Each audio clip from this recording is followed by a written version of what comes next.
Assalamualaikum warahmatullahi wabarakatuh. Perkenalkan teman-teman, nama saya Sandi dengan NIM 19010138. Saya dari kelompok 4 dan ini teman-teman saya. Saya Oktavia Rianti, NIM 190100045, membawakan materi mengenai penalaran. Saya Enur Aini, NIM 190100152. Saya akan memaparkan materi mengenai pengertian logika. Nama saya Salwa Waliyati Jakia dengan NIM 19010108.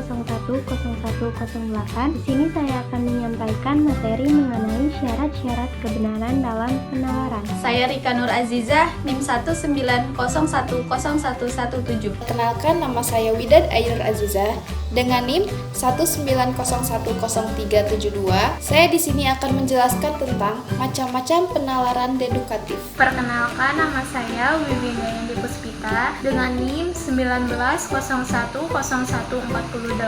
Saya di sini akan memaparkan materi tentang penalaran induktif. Nama saya Widya Nurarisma dengan NIM 19010106 akan membawakan materi tentang macam-macam penalaran induktif. Perkenalkan, nama saya Asep Rohmat, NIM 190100075. Di sini saya akan memaparkan materi tentang penalaran deduktif. Oke, jadi di kelompok 4 ini kami akan sedikit memaparkan mengenai logika pada penalaran langsung dan penalaran tidak langsung. Oke, tanpa lama-lama mari kita langsung saja masuk ke materinya. Logika berasal dari kata Yunani kuno, yaitu logos, yang artinya hasil pertimbangan akal pikiran yang diutarakan lewat kata dan dinyatakan dalam bahasa. Logika merupakan salah satu cabang filsafat. Sebagai ilmu, logika disebut dengan logis epistem atau ilmu logika, yang mempelajari kecakapan untuk berpikir secara lurus, tepat, dan teratur. Ilmu di sini mengacu pada kemampuan rasional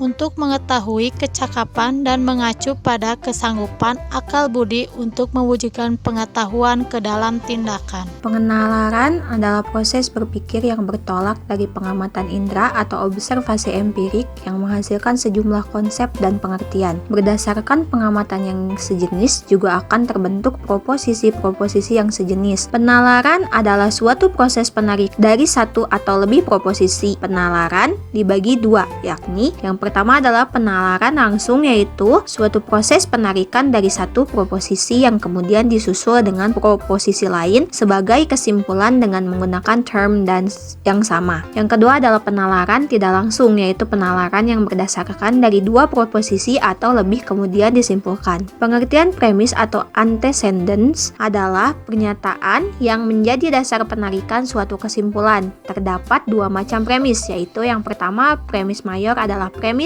yang berisi term yang menjadi predikat kesimpulan.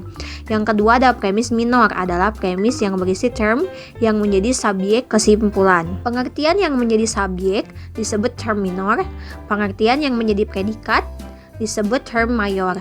Yang menghubungkan di antara kedua premis tersebut adalah term penengah atau middle term. Penarikan kesimpulan secara deduktif dapat dilakukan secara langsung dan tidak langsung. Penarikan secara langsung ditarik dari satu premis. Penarikan tidak langsung ditarik dari dua premis. Premis pertama adalah premis yang bersifat umum, sedangkan premis kedua adalah bersifat khusus. Konsep dan simbol dalam penalaran. Penalaran merupakan aktivitas pikiran yang abstrak. Untuk mewujudkannya diperlukan simbol-simbol atau lambang yang digunakan dalam penalaran berbentuk bahasa, sehingga wujud penalaran akan berupa argumen. Kesimpulannya adalah pernyataan atau konsep adalah abstrak dengan simbol berupa kata, sedangkan untuk proposisi, simbol yang digunakan adalah kalimat atau kalimat berita, dan penalaran menggunakan simbol berupa argumen. Argumenlah yang dapat menentukan kebenaran konklusi dari premis. Berdasarkan paparan di atas,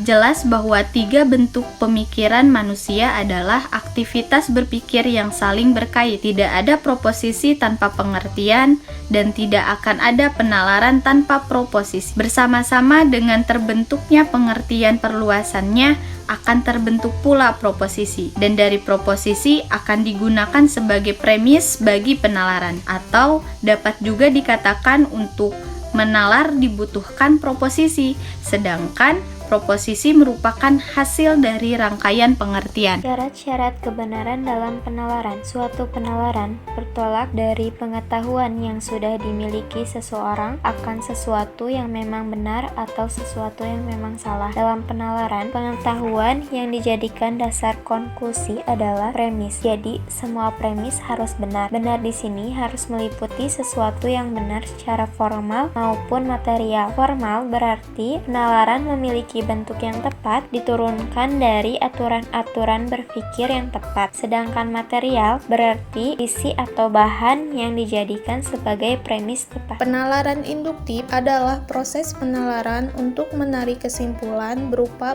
prinsip atau sikap yang berlaku umum berdasarkan fakta-fakta yang bersifat khusus. Prosesnya disebut induksi. Penalaran induktif terkait dengan empiris. Secara empiris, ilmu memisahkan antara semua pengetahuan yang sesuai fakta dan yang tidak. Sebelum teruji secara empiris, semua penjelasan yang dilakukan hanyalah bersifat sementara. Penalaran induktif ini berpangkal pada empiris untuk menyusun suatu penjelasan umum, teori atau kaidah yang berlaku umum. Macam-macam penalaran induktif. Yang pertama yaitu generalisasi, yaitu pernyataan yang berlaku umum untuk semua atau sebagian besar gejala yang diminati. Generalisasi mencangkup ciri-ciri esensial, bukan rincian. Macam-macam generalisasi ada dua. Yang pertama yaitu generalisasi sempurna, yaitu di mana seluruh fenomena yang menjadi dasar kesimpulan diselidiki. Yang kedua yaitu generalisasi tidak sempurna, yaitu generalisasi berdasarkan sebagian fenomena untuk mendapatkan kesimpulan yang berlaku bagi fenomena sejenis yang belum diselidiki. Yang selanjutnya yaitu analogi. Analogi adalah membandingkan dua hal yang banyak persamaannya. Kesimpulan yang diambil dengan jalan analogi yakni kesimpulan dari pendapat khusus dari beberapa pendapat khusus yang lain dengan cara membandingkan situasi yang satu dengan yang sebelumnya. Penalaran deduktif adalah proses penalaran untuk menarik kesimpulan berupa prinsip atau sikap yang berlaku khusus berdasarkan atas fakta-fakta yang bersifat umum. Proses penalaran ini disebut deduksi.